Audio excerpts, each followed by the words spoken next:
Sometimes you just gotta stop and breathe and understand what's going on in the world. Squad up, y'all. Welcome back to another episode of The Squad. Squad! I am your host, a co-host, Yaya. What's happening? I'm Jay. And we're live for the first time. That's crazy. It feels so good to actually scream that. I ain't screamed that in a minute. It is nice to hear it. Oh my goodness. Yeah. It feels so good to hear. But we are back. Mm-hmm. We're happy to be back. To be back. Hey, to be black and to be back. Hey. We took a little hiatus. Life has been happening, and so that's why that clip is what you hear first, because sometimes you just gotta stop and breathe. Man, and I had forgot to breathe for a good 2.5 weeks. I feel like I've been holding my breath in for since October 29th. So. It happens. What day is it? 15? Yeah, November 15th. Sheesh. I've been gone that long? It's been 2 weeks. I mean, time is a social construct, so I don't know. I don't know. Yes. But, I mean, it's been a journey, to say the least. Mm-hmm. If I not even gonna hold you. Mm-hmm. But, I'm here. And I'm happy you are. Somehow, some way, I'm here. Well, God got me here, so he even gave me enough. He was like, it was getting to like Sunday, and he was like, all right now, I gave you some time. You got things to do tonight. They called you to do it. I'm like, all right, God, I don't feel like it. Understandable. I don't feel like it. But I was like, if it did nothing else tell me during this time of grieving and for my brother, it's just that sometimes you gotta take time and take a pause and actually look at life and be like, okay, right. You really may not have tomorrow. What is purpose today? Oof. And if I ain't learned nothing else, I'm like, whatever your purpose is that day, do it. Whatever you called to do that day, do it to the best of your ability. Mm-hmm. And whatever you leave with somebody, make sure it's the best version of yourself. Because you just don't know. Because you don't know how that day might impact everybody else about you. So, truth be told, and then it was my second birthday, Sunday. Oh. Yeah, your boy 5 years old. And mine was the 26th. Yeah. And to just say that I'm thankful to be 5. I'm thankful for everybody that was there that day, and for during that time, they helped save my life. Because for those who don't know, I died 5 years ago. Came back to life. Stress-induced cardiac death is what the doctor coined the term. Even though I don't think that's probably even in the medical books. But God saw fit for me to be here and to save my life. And to actually see other people, see somebody die and come back. So, and that was 3 times. So, I'm still thankful to this day for those who was there during that time. If we speak or we don't speak, I thank you. I love you. Ain't no love lost. For those who are still around me from that time, listen, you know how we rock. So, I appreciate everybody. But ever since then, when it's around that time, I take time to think about life and be like, okay, what is my purpose now? Every year. So I can understand. I know my life precious because I didn't have to have a second chance. Yeah.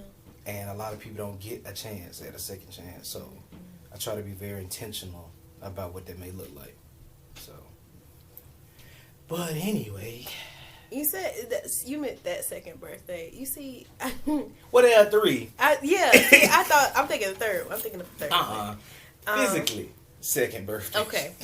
Spiritually, that was July 2012. Yeah. So I did mine fresh out of high school. You're 9. Yeah. I won.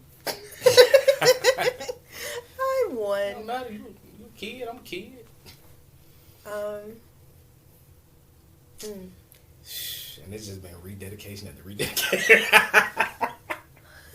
Shucky ducky. Hey man, it is what it is. What God has been revealing to me, particularly about purpose and making sure that your purpose is done daily, is, or how He's been helping me look at it, is to be more. Because I, like most people, especially in the social media age, deal with a lot of discontentment. And While we using social media. Anyway, I mean, it has its good and it has its bad, but I deal with a lot of discontentment and worry about what the future will look like and wanting my promise right now. And God spoke to me about that recently and was like, what do you do with what you have? Ooh, sound like stewardship. Pretty much. God uses everything is stewardship. Everything is stewardship. But He's like, what do you do with what you have now? And that's how I ended up starting the Colossians study, because God woke me up one day last week and Matthew 6:33 was on my heart, and I said, okay, I know, seek ye first the kingdom of God and all these things will be added to you. The study is called A Walk in the Clouds, and it's about, and boy, I've been feeling like I'm floating. But it's about how to seek God, and how to live life seeking God, and how to have the perspective of a God's eye view. And basically how to let God lead you instead of other things leading you. And so I was living life from a place of where my discontent was leading me, and I wasn't taking the time to be grateful for all that I have, and then asking God, how can I use that? And so He has blessed me with more time. Every day that I wake up is more time that He has given me. And so I have to stop worrying about the time that He could possibly give me in the future, and use what you got and now. use what I have right now. And so I have to wake up every morning and ask, how do you want me to use my time today? How do you want me to use this moment right now?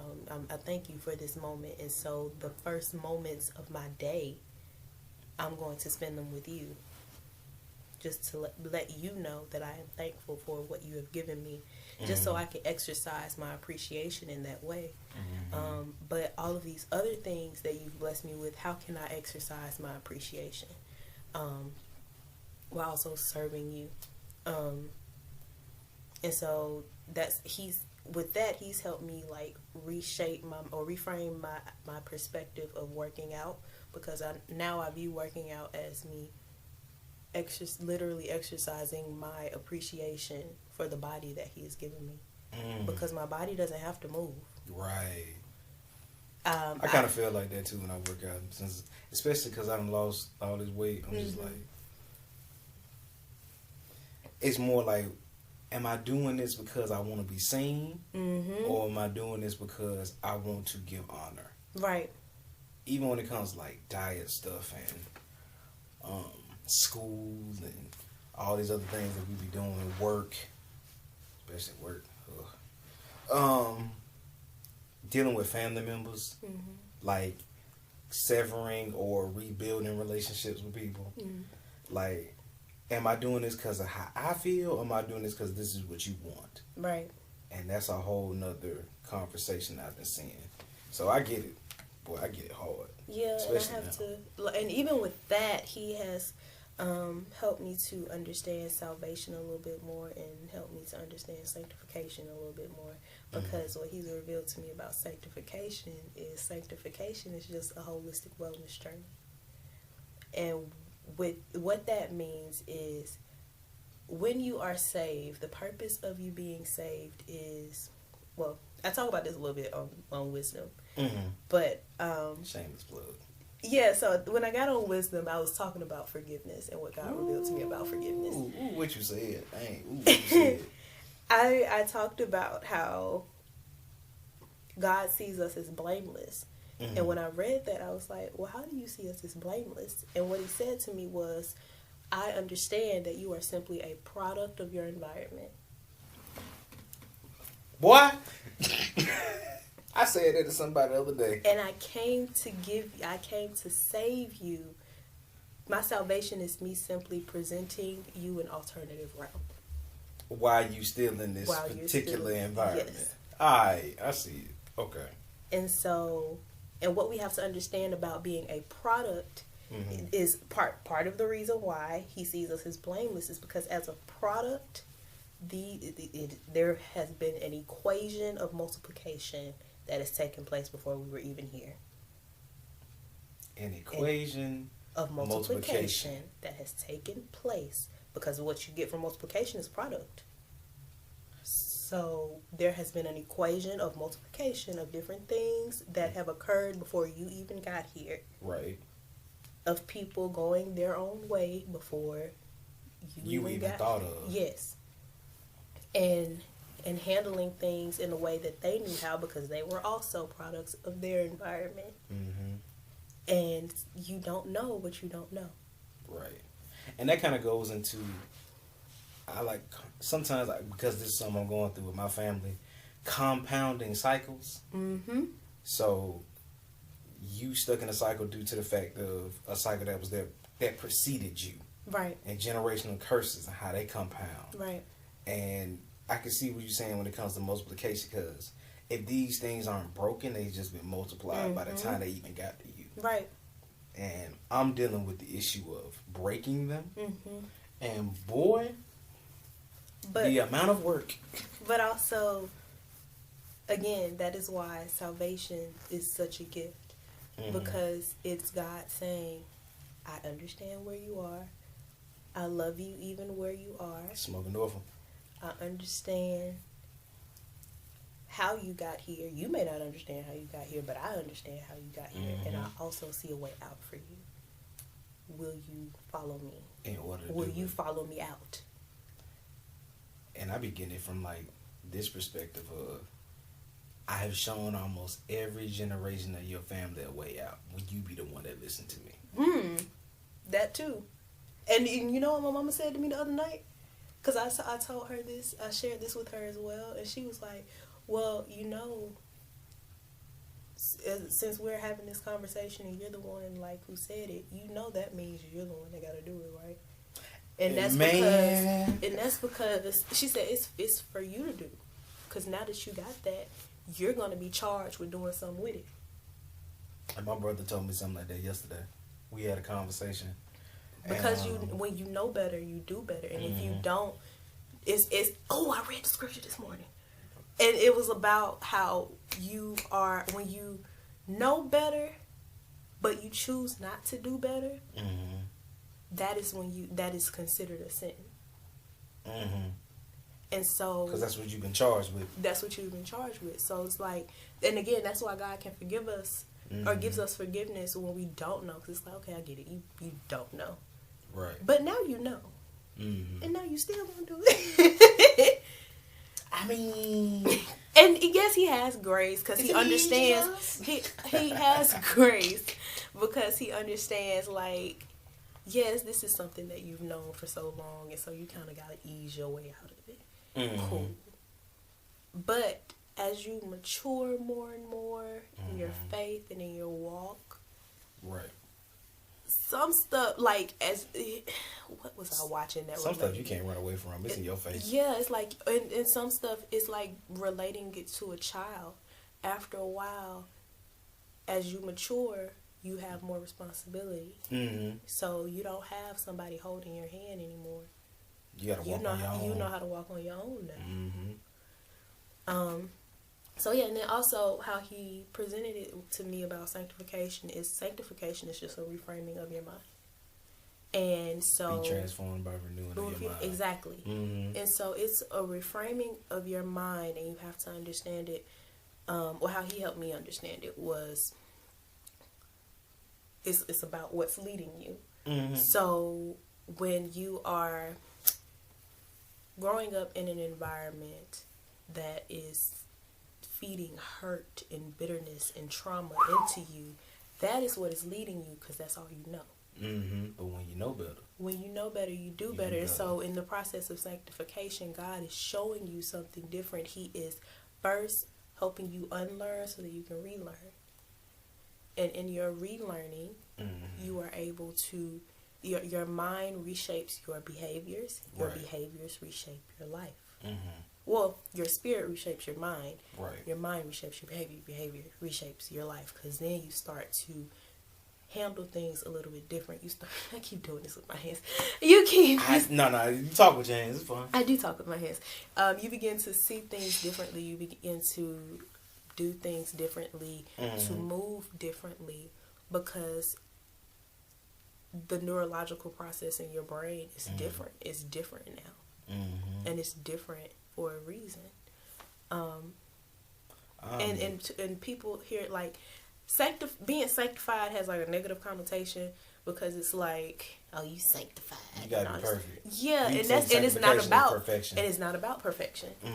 It is about choosing the alternative to what you know, or choosing the alternative to the life that you knew. And it's choosing to be new wine. Because when I look at it, and which is so interesting about it, because I think a lot of folks we around are going through the same journey. I see the process of when you know better, you do better is really in effect. Is when you are made to go back and face your childhood traumas. God will literally, when you know better, you do better. If there are certain generational curses or cycles that your family has been in, and He trying to like either show them to you so you can break them, or either test you with them again after He's already like molded you some. There's always that time where you have to go back and have to get smacked right back in the face with. Yes. And true. That's either in the process of like us physically having to come home. Yeah. Or you might be in a new situation in your life to where now you see either a reflection of yourself in somebody else, or a certain situation comes around that reminds you of what you had gone through. And those are the moments that make you go, that God literally puts in front of your face and be like, okay, now that I've worked on you, I need to test you and see how much you've learned. And whether or not you will fall back into it, or you might enable somebody to do what you used to do, or will you follow me and do something different? It's always the will you do something different. Now that you know, and now that you know through me, because knowing through yourself and then knowing through Him, them two different things. But once you put it together, He like, okay, cool. I'm going to put the test right in front of you. Will you pass it this time? Because a lot of your other folks failed. I'm just trying to see if you pass it, the blessings and breakthroughs I'm going to bring through you. Right. If you pass it, and I done literally gave you the cheat sheet, and you already seen the other people answers that done flunked this test. I'm here. I just need you to mark C, D, B, A, write your name, make sure you do the essay on the back, you got extra credit, do it all, pass the test, please. But we sometimes look at it and be like, well, I've seen people in these similar situations look down the test with all the answers that God gave and be like, I don't even want to take it. You got the answers, don't even want to take the test to pass. So now you stuck in the same class. It's not that you ain't good enough to pass the class, but you don't even want to take the final. And you got the answers. Like, you can literally move on. You can move on to the next class. I'm laughing at myself because as I'm hearing you, I feel like you speaking to my soul. Oh, me, my bad. And I'm just like, I know. I know that. I only can speak to what I'm currently in, because I'm in the middle of my final exam. I too. And I'm just looking at it like, I wake up every day and I don't want to deal with this. I'm just like, that would have been me when I took class beforehand and I dropped it. Because we didn't all drop the class. But those You know, you people in college, you understand. You took the class, and you was like, the syllabi? Oh, I don't want to do all that. We meet on what days? Okay. Take the first test? Drop. I'll come back to this later on. especially at Auburn University. Let's not even. That's at any school. But you can't drop. If you want to move on to the next level in your life, can't drop the class. And you know, God said that to me in the wildest way last week. Because I applied to the YWCA. Interesting. I saw that they were looking for a an assistant for their family resource center. And I was like, oh, that's so, yeah, they are. That's so awesome. See, they told me the position has been filled. But probably during the time they tried to get filled. So I applied for that. That's the only thing I applied for. Why did I get an email for that child development center? And I took that as God saying, I don't care what you trying to do. You gonna take this class. You gonna do what I told you gonna do. So you can try to leave. You're still gonna go to child development because I have things that I'm still trying to teach you. And you still have to pass this test. Not even that. It ain't even just having to pass the test. I know you need this class before I take you to the next one. But you don't want to take it. I know what's after this class, but you keep trying to drop it. I'm making it the way you ain't got no choice but to graduate by taking this class. I didn't apply for this job. You gotta graduate, and you gotta. This the one class you need to graduate. When I tell you I did not apply for this job, and I emailed her, and I was like, I think I appreciate the invitation for the interview, but I think crazy. I think there's been a misunderstanding. I didn't apply for this. I applied for this, and she said, "Oh, you applied for both." No, I did not. Oh, she hit you with the okie doke. Oh yeah, you applied for both. Mm-hmm. That happened to somebody else I know. He give you exactly where you supposed to be. If you trying to move on, you got to take the class and order to graduate. All right. No. You keep staying here and be a career student. Ain't nobody got time. No, I'm gonna get it. I'm gonna get it together. I'm gonna figure it out. I'm telling you, whatever it is. With God by my side. And that's also something that he's been teaching me about sanctification, because sanctification, we think it's something that we have to do on our own. And really it is something that he does in us. Again, he is reshaping our mind. He is reframing our minds. And because of the reshaping of our minds, we begin to change our behaviors and things like that. The scripture, there's a scripture in the New Living Translation that is broken down like NLT. this. In the NLT, that is broken down like this. How does it put it?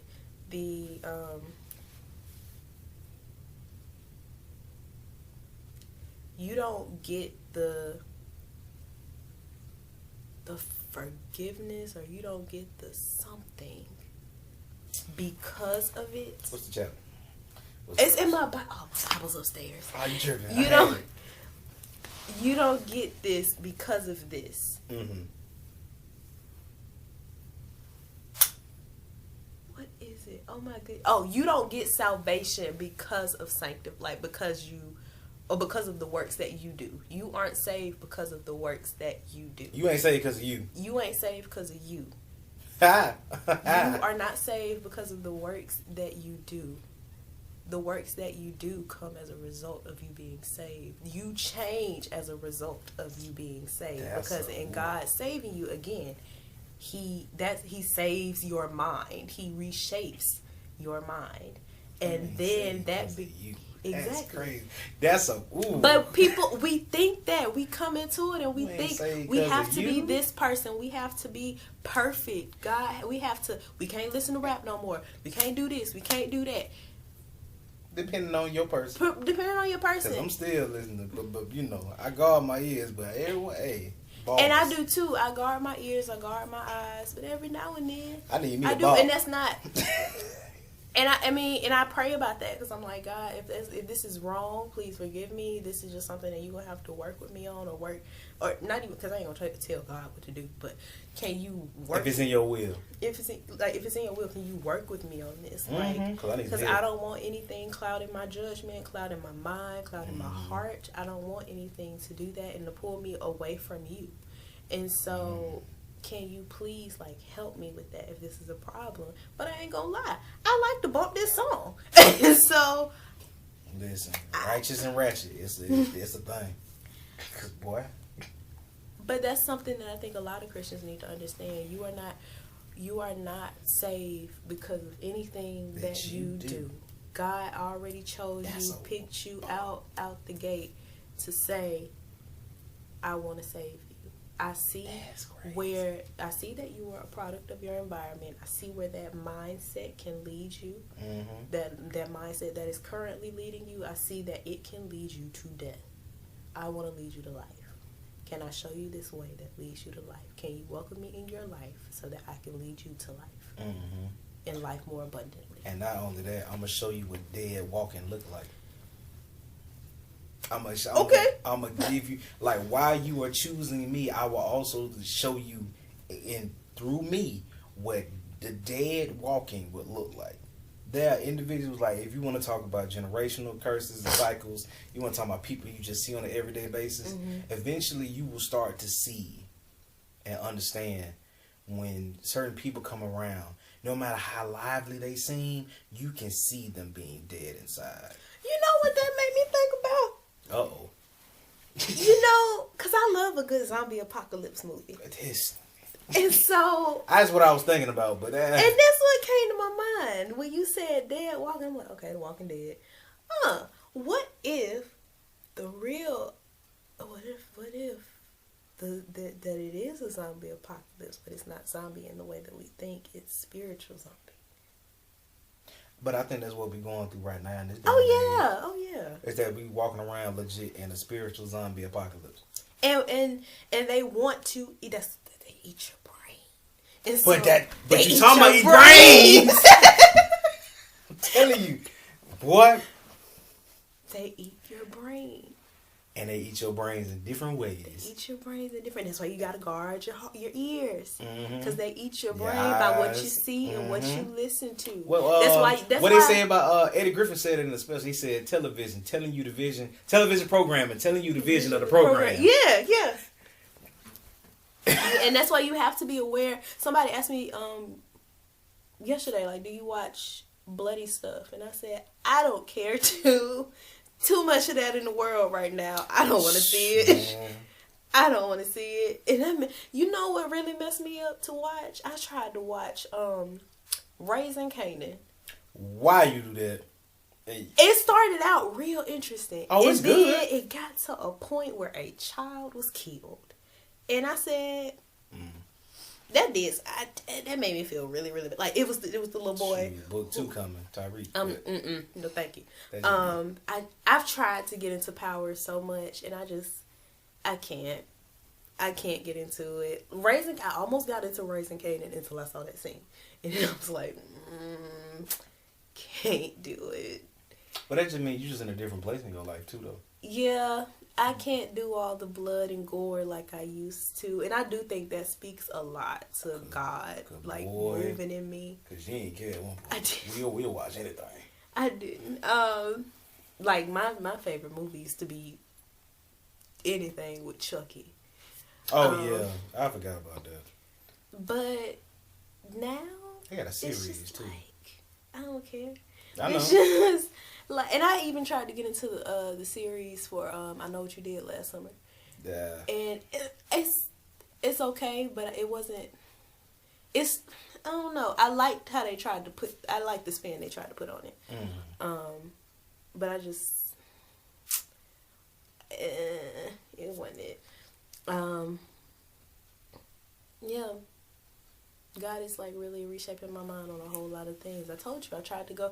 Listen, if y'all are out there and y'all are like worried about drinking and smoking, I want y'all to know, like, you're not alone and wondering, like, is this wrong? or will God be upset with me if I do this? I don't smoke anymore, but I did have a moment recently where I was like, you know, God, would it really be a problem if I started smoking weed again? Like, I follow you, and I don't do this, and I don't do this, and I don't want to do this. And what if I used it for medicinal purposes?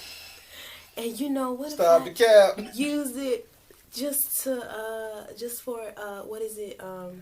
Recreational purposes, you know, Stop the cap. not on a regular basis, just to hang out with my friends every now and then, Stop the cap. to enhance the moment. That's the trap, boy. Stop Listen, but it's okay. Like, these are things that really went through my mind, and I had a breakdown about it. No, I get it. I had a breakdown about it because I was more than anything, because I was, at this particular time, I wasn't trying to present it to God for real.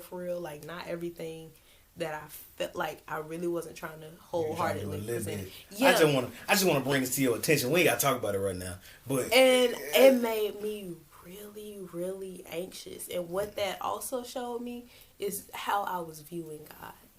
Because I was still viewing God from that lens of, I have to do something in order for him to love me. Or if I am not the person that he wants me to be, he will not love me. I was viewing God from the same lens that I was viewing relationships. Oh, you want parent? Like relationships? Yeah, disappointed parent too. But I was also viewing it from the perspective that I used to view romantic relationships from. I have to be this type of person in order for them to like me, love me, want them to stay. Exactly. And God was like, I'm not them. And I tell you, I am driving and crying. I'm driving down the parkway crying. That's the worst place to be crying. What side you was on? Centerpoint, Parkway East? Parkway East. Oh, you crazy.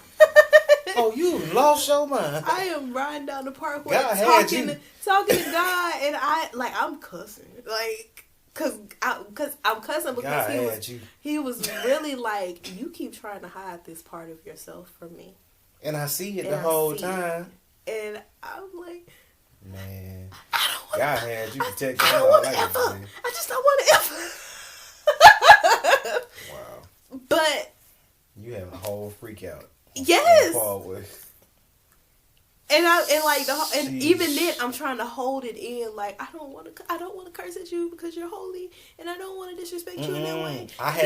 And then I was just like, I don't want to ever. No, but I had to tell somebody the other day. It was a couple weeks ago. I was talking to one of our mutual friends, and she was saying how not that she doesn't believe in God, but she had beef with God. And she was like, everybody was telling her, not telling her what she should do, just telling her, I pray for you, or this and that, but they never gave her any actionable items to do. And I had to be honest when I was like, look, coming from somebody that already kind of been through your situation a little bit, I said, you need to go and sit some time aside and go to God and get it off your heart. If you upset and you mad at God about something, you acting like he don't know. He waiting on you to come talk to him about it, because he like, he gonna check you, and it's gonna be in a loving way or whatever way you need to receive in that time. Like for me, it was once I had got everything off my chest, all the beef I had with God for certain things. He was like, okay, now that that's done, can we talk for real now? And I was like, ooh. Well, I guess I got nothing but room. Pretty much. I done let it all out. I let it all out now. He was like, and I went stopping us now. Right, and I went to sleep, and he was like, good, you got it all off your chest. I've been waiting a few years for you to do that. Now we can be real with each other. I can love on you now. I've been loving on you now, but you can receive it better now. Right. Because you were blocking me. Because you were so upset with me for things that had to happen. I was like, you mad at me for things that had to happen in order for your development? I did these things to grow you, to strengthen you, not to hurt you. I love you. And I was like, and I'm crying in my sleep. I woke up with tears then going down my face. I was like, dang. Because the thing about being a product of your environment is God is not always orchestrated. Mm-mm. Because, again, there have been people that stepped out of alignment with him. However, he allows it. And he allows it because he knows that he can use it. Mm-hmm. And so, like you said, these are things that happen for your development. No, you ain't like it. And you might be pissed off with me about it. But were you better afterwards? Exactly. That's how I had to view my stuff with my dad. Mm-hmm. Like, and what also helped with that is Tyler Perry. People can say what they want about Tyler Perry, whatever. He's whatever, a villain. whatever. I'm just playing. I appreciate a good entertaining play. The plays. So there's a it's Medea Goes to Work. And That's a play? Yeah. And she's working at a retirement home. I think I watched it. Hold on. Medea Goes to Work. When that came out? I don't know when it came out. But in the play, there's a guy who is very resentful towards his dad. And he gets a job. Yeah, gets a job. Not goes to work. 2012. But Really? Did I watch this? There's a guy who is very resentful towards his dad. He keep going off on him, and you weren't there, and you did this, and and I don't want you in my life because now you want to talk to me because I'm the child that made it, and your other children don't want to do with you, or they crackheads, and And Medea sat down and was like, are you this? Are you this? He's like, I'm a great father. I'm a great husband. He's like, why you mad? And he's like, why you mad? He's like, you had everything you needed in reverse. But it be like that though. It comes a time to where we complain about, and we complain to God especially, or be mad at God about stuff, about all the things we didn't have. Mm-hmm. But don't never look at all the stuff that happened around us. Either kept us protected or gave us what we needed. Right. Like, why you... Okay, your dad went in your life. True. Understood. Were you still loved by somebody? Yes. Were you still protected? Yes. Did you still have a house? Yep. Did you still have the things that you needed? Maybe not everything you wanted, but what you needed. Right. Did you have clothes on your back? Did you have food on your stomach? Did you have some family members, although they might have been a little crazy? Did you still have good times with your family? What you was missing?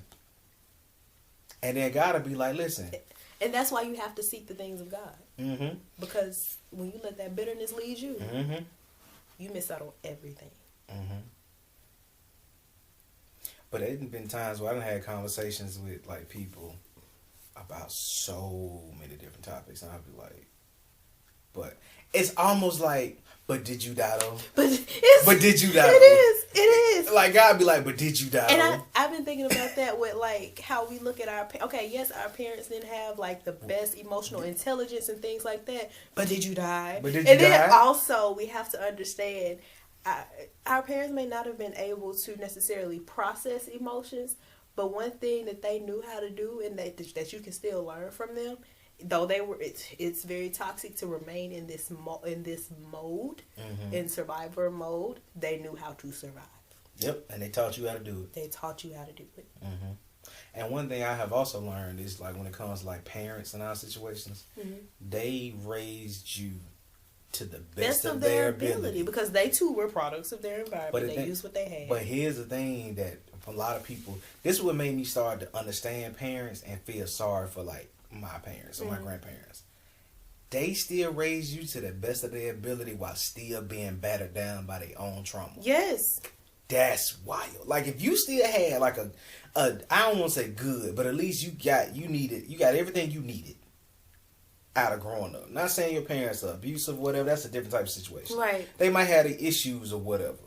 But you still like got a chance to live life and still become what you want to become. And your parents still was able to raise you while still not fully healed from all the trauma they went through. Mm-hmm. I don't say nothing about my mama. I don't say nothing about my dad went in my life, but I ain't gonna go against him because I'm just like, I was better off with you not being here, to be honest. Because if you brought that trauma into my life that you was dealing with, who knows? God only knows how I really would have turned out. Right. And God is the father to the fatherless. Exactly. They like, we be talking about, oh, my dad ain't in my life. We talking about like just dad issues. My dad ain't in my life. or my dad is gone for those who have fathers that passed. Mm-hmm. But I'm not saying that void is not there, but then you got the Father of all fathers to come in and give you what real fatherhood is supposed to be. Mm-hmm. To where you don't even get an earthly block. Mm-mm. Cause some people be having trash fathers, but then you get the real teaching and parenthood from the Father of all fathers. Right. Like you get the real love and everything you need. And even then, even if you can't see it, if you feel like you need something tangible, because God knows how to reach all of His children, Mm-hmm. and so He knows that maybe this is a child who needs something more tangible. He will give you a father figure, or He will give Facts. you a mother figure Mm-hmm. who is after God so hard. Mm-hmm. No matter what they're dealing with. And then that person that's your figure may not even be perfect, but they perfect for you in this situation, Right? And even though you might be looking at them like, and some people be like, you ain't my real dad, you ain't my real mom. Listen, that's what God appointed to you for your life, because you needed something tangible. Mm-hmm. You need to appreciate that, because some people don't even get that. He loved you enough to be like, I know I had to bring your father back to me, Right. but I gave you other forms of fatherhood Mm-hmm. while me still being here. I know you hurting from the fact your father wasn't there. I understand that. I'm sorry that because of the sin and the cycles that have gone on around your family, Mm-hmm.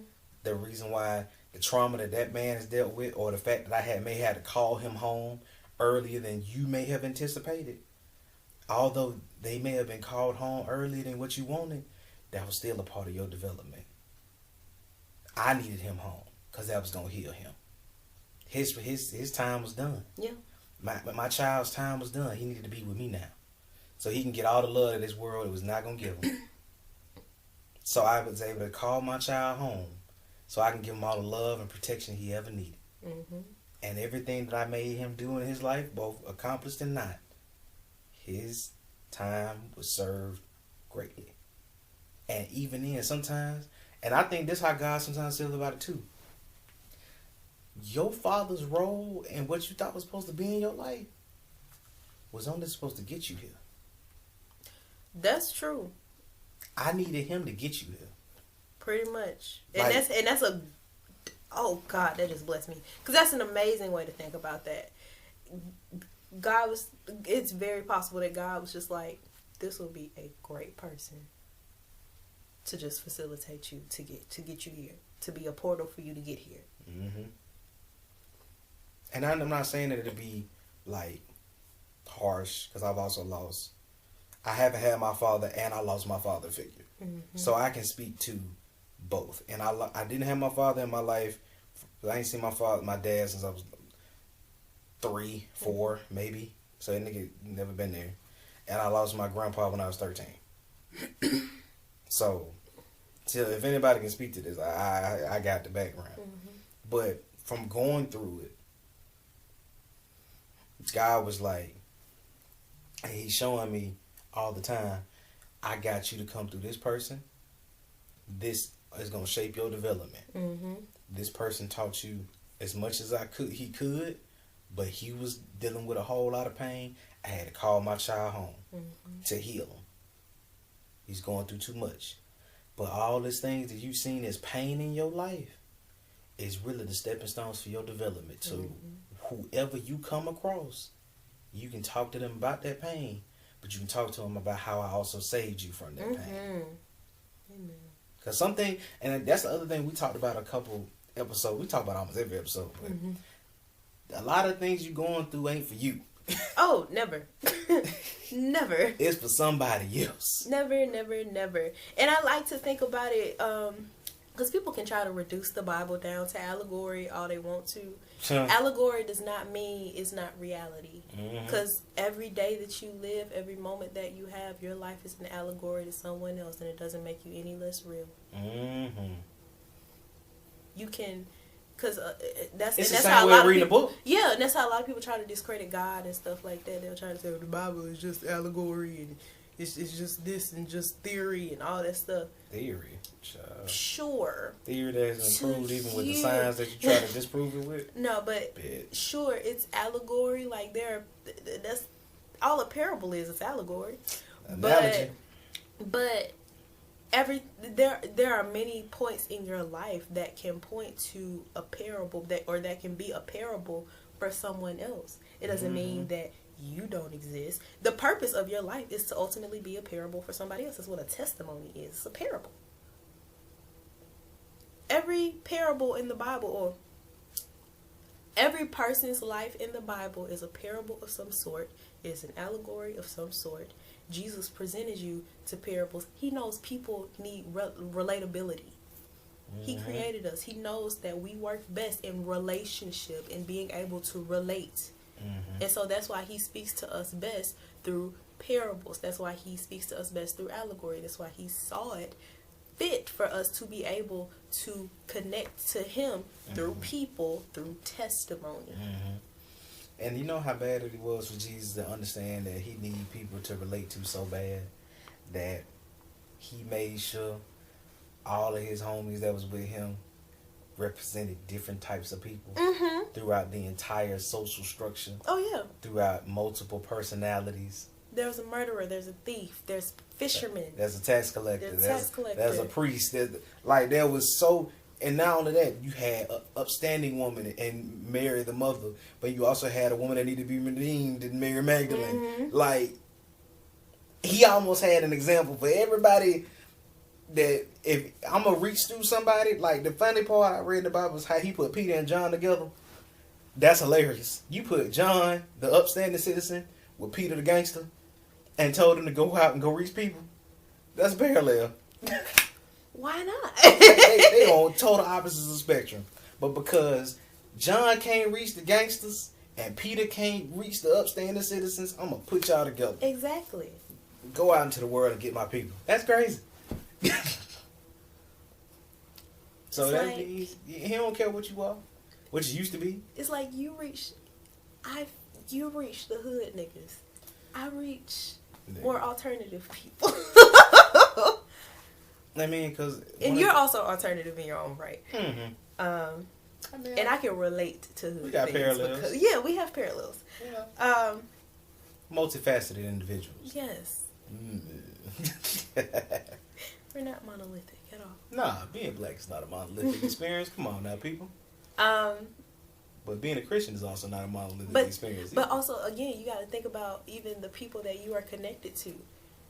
Yes, I of course, make sure that everybody you're connected to has a certain fire for God. But also understand their fire don't look like your fire. And also understand that that's okay. We're not supposed to look like and the thing about it is, the way my life has been going, I'm also surrounded by people that got unstruck matches. Same. And that's okay as well. Don't even know they can become a flame. Exactly. And that's okay as well. Because, baby, you're there to light that match. Yep. Maybe you're there to... Or sometimes you're just there to strike it. It might not even light. Yeah. But that made them realize they had a match. It's like, oh, there's a little smoke here. Wait a minute, some can light? Then they go light it on their own. Or somebody else come along and really strike it. Yeah. Depends on what your purpose is in their life. That's true. And I was reading something, or I was listening to a sermon or something. It was about understanding that it's okay that everybody in your circle does not look like you.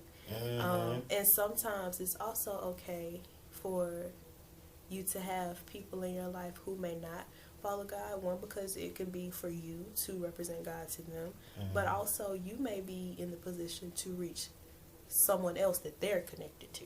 Yep, because it may not always be for them. Yeah, we all connected. They're just, in this big old web.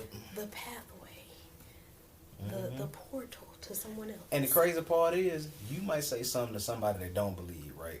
One of your friends in your circle, and because of the way you said it, when they came across somebody else, even though they didn't believe, but this particular situation they was could relate to, they gave that same word to them and it changed their life. Yep. Don't even understand the purpose of the word for real, but they remember you giving it to them. Yeah, they're just saying during a rough time. My friend told me this and and it hit them. And sometimes it ain't meant for you. That's true. What else? This is a, we should have said this in the beginning. This is a kickback episode. And so in the kickback episode, we don't have any real topic. We just chilling. having a conversation. Mm-hmm. Plus, it's my first day back. Yeah. We just wanted to. I've been reading Checking In by Michelle Williams. And it slaps. Does it? It slaps. There's a line in here. We have no time. No. There's a line in here that I highlighted, and it really sat with me. Whatever the line is, I guess that's going to be the line we leave off on. That's what you're doing. Now, you don't want to because you want to keep going. There's time. It's almost 10. Is it? Dang. Okay, well. Did you find the line? No. I know where it is, but I'm not going to do it because it's going to lead off into something else. I've been reading that. Y'all should go check it out. It's well, tell them the line the next time we come back. It's basically saying, it's basically saying I felt so unworthy that I felt the need to document something good when it happened, just for proof that it happened. And no wonder you want to keep talking. That made me think about like something that it really struck me because when I used to be real big on why you not posting me on social media or why you don't like my stuff on social media and all this other stuff, and it made me realize like that's why I was that way, or why don't you post me, because I based my worth on what somebody else said about it. I wanted to be seen on social media in a relationship, just to prove to other people who thought I was who I thought I was unworthy. See, I'm not unworthy.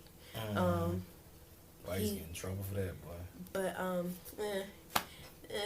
I mean, can't go into depth like I want to, but it's just like I can understand where it comes from. Yeah. Because sometimes in our moments where people need love or they're trying to love themselves, no matter how much love you give them in that time, they can never receive it. Yeah.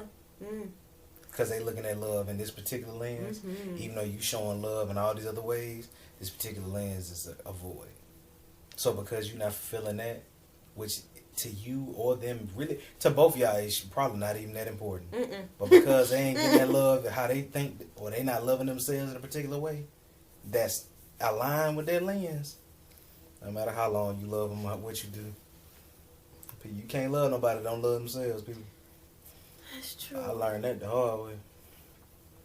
And then ask yourself, even with the perspective of love, think of, is it really love? Or are you just doing stuff? Are you just doing stuff? Are you doing social media stuff? Are you just doing stuff? Are you just doing whatever the pictures say? Exactly. You going on these trips because you think that's what's up? Exactly. All those make you broke. What is leading you in your relationship? Do you really even care about the person you going on the trip with? Or you just want to go on the trip and say you got somebody? Exactly. Boy. What's leading you in your relationships? What is leading you to a relationship? Do you just want the relationship just to say you have one? Are you staying in a relationship because of longevity rather than love? The foundation of any relationship, in my opinion, based on God's word, the foundation of any relationship should ultimately be service. Service to who God says that person is. And this is how God has spoken it to me. As far as worth is concerned, if somebody can look at you and not be in alignment with how I view you, you don't need to be with them. They are in agreement with me about you.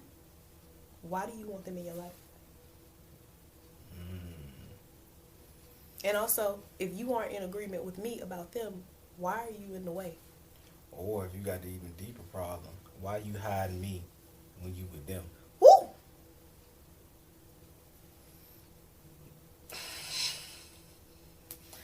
He is a jealous God. Tis is. And I have seen people take away. I have literally, this is going to be my last note before we leave. I mean, I can see this in just a lot of relationships. I have lost great people that I've been in a relationship with because God was jealous and I didn't have a relationship with him. I have lost amazing people. Like folks that like a couple folks that I know for a fact that if I was more aligned with God during that time, probably would have been married. But now that I know who I am in God and who he has sent, and different people in my life and stuff like that, because I'm more in tune with my relationship and stuff, I get it now. But back then, and you can ruin relationships because your relationship with God ain't right. Yeah. And people be thinking it's just them. No, it's probably you. Why you put God down in order to be with them? And I saw this post that was to that effect. When you are in a relationship with someone who is committed to God, it changes the way that they're committed to you. Mm-hmm. Because again, they view you from the same lens that God views you from. They're trying to make sure that they are aligned with how God sees you. Mm-hmm. And they love you completely different. They love you completely different. They value you completely. They actually value you. And they want to support you in an entirely different way. Yeah. They ain't even just there to be with you because they love you romantically. Yeah. They love you for you. Yeah. Like, to actually see you become what they see you in the same lens that God sees you, so they want you to become every last bit of that. They look at you, everything about you, and they say, thank you, God, for making her. Because I ain't never met somebody who is this and this and this and this all in one person, but you made them. And then the thing about it is, if you in tune with God and loving God and God loving you the way that relationship is supposed to be, you gonna love them different. Because they love you the way they do, you will see the different holes that you know God has specifically put you in their life to love them. He was like, listen, hey, this person I put you with, yeah, you see how they don't really think they pretty like that? Go on, tell them how much. They ain't listening to me, but I'm gonna tell you though. They ain't listening to me. Like, God will hit you with it. Listen, so you see how good they are at organizing and stuff like that, but they don't even trust their own ability. Hey, be their biggest cheerleader. They don't see me up here with the pom-pom, so I've been cheering for them ever since they came out the womb, but they don't get it. But since I done put you in their life, and you gonna be their person, show them what I want to show them. Please, thank you. Holler at me later. Now, don't honor the person above God because he'll take him. Yeah, he would take him. He'll take him. He'll be like, oh, an idol? You mean an idol? I love? Gotta go. Gotta go. Gotta go. Don't Oh, do you love them more than me? Oh, I'm second. Oh, nah, they gotta go. They gotta go, partner. And that's I meant well, but you messed it. Yeah, that person was gonna be your person. I had them for you. But you know what? But again, even that goes back to your mindset. Because to be honest, when you really in tune with God, when they finally give you that person, that make you want to go even harder. Be like, oh, for real, God? Me?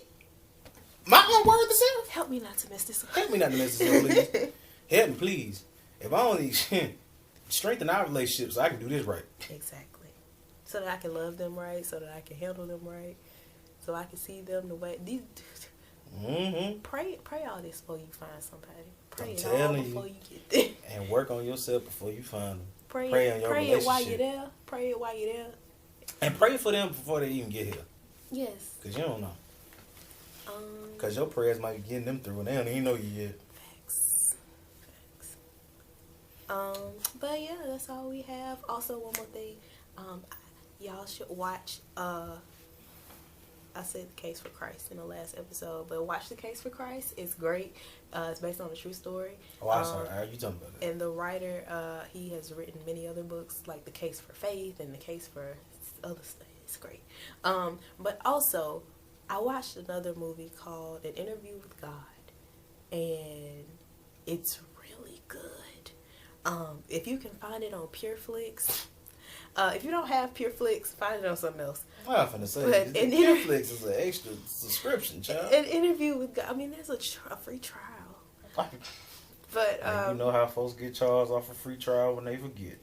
An Interview with God is a great movie. A very inspiring movie. It helped me to really understand something, or some things in general.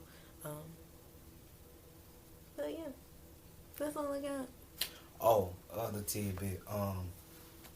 Whenever you're struggling with what God is trying to tell you in your life or whatever your purpose is, I advise everybody to buy a notebook that's specifically for dreams, visions, goals in line with His will, and just questions you want to ask. So that way you can just get your thoughts and your heart out on paper. Because Habakkuk 2:2. Write down the vision on playing on tablets. Yep. But just whenever you feel like you frustrated, you don't know what's going on, get your pen and paper. I bought that book too about Crazy Faith. I was gonna buy Crazy Faith. I ain't got to yet. But yeah, that's it. That is all that we have. Yeah, man. Cause we late. Yeah. I'm just happy to be back. Happy to have my brother back. No. And I love y'all, and I hope this blessed y'all. This is a good time for us, and it's always a good time to connect with y'all. So, peace. Deuces.